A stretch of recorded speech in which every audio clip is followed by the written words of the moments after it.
All right, next few video lectures here, we're going to discuss the different types of joints, and the classification that we're going to be using to split up these next three videos is the composition of the joints. What kind of tissues do you have at the location of the joints? And the first group we're going to talk about are the fibrous joints. So again, these are joints where the bones are connected by dense, fibrous, connective tissue. So there's no joint cavity. You have joint cavities really with your synovial type joints that we'll be talking about shortly. Most of these are syn-arthrotic, so that means they are immovable. You don't have any mobility at these joints, no movement. And there are three types. So among your fibrous joints, they can be divided up into three categories, and that includes sutures, syndesmoses, and gomphoses. So we've got some new terminology here to cover, as always. All right, so suture joints we're already familiar with because we talked about sutures as you went over the skeletal system anatomy, and you have these sutures that connect the bones of the skull, and a suture is basically just a thin strip of dense, fibrous, connective tissues that join those bones together. And they're so fibery you just don't have any motion between those bones. And like we were talking about earlier, you probably would not want the bones in your skull moving around. That would not be too cool. Form follows function. There's another example. It would not be in your best benefit for the bones of the skull to be flexible and pressing down on the brain. That would not be a good idea. Plus, think about how weird that would look. Okay, another type of fibrous joint is called a syndesmosis, and this is where a joint is held together by a ligament.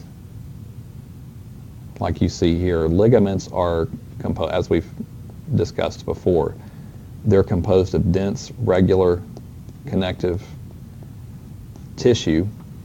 And at a syndesmosis, now there are going to be many joints where you do have ligaments. Ligaments hold bone to bone.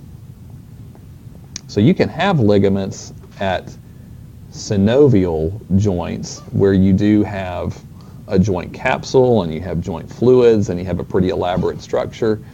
But in other cases, the only thing you have at the joint holding the bones together are the ligaments, and so those are going to be called syndesmoses, would be the plural. Syndesmosis is singular.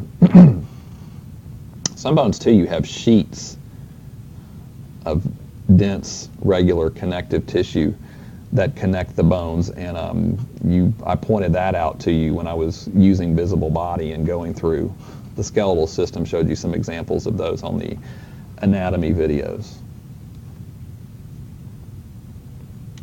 All right, and then the third type of fibrous joint is actually called a gomphosis, which that's one of those words I just like to say, gomphosis. It's pretty cool. Gom here is referring to the gums. Didn't turn my pen on. Yes, I did. I just didn't write.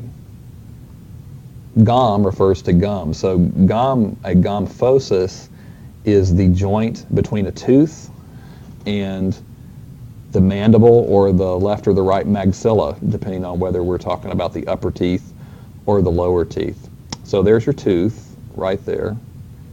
And then this would be, looks like we're looking at a lower tooth. So this is going to be the mandible down in here, and you have the little tooth sockets there in the alveolar processes. Remember that from the maxillary bones and the mandible. And how the tooth is held in close contact with the bone is through a special ligament called the periodontal ligament. So that little strip right there, that's dense, regular connective tissue that's helping to hold the tooth into the tooth socket, and that's called a gomphosis type joint. All right, that was a little quick overview of the fibrous type joints. The next video lecture we'll talk about different examples of cartilaginous joints that occur between bones in the skeletal system.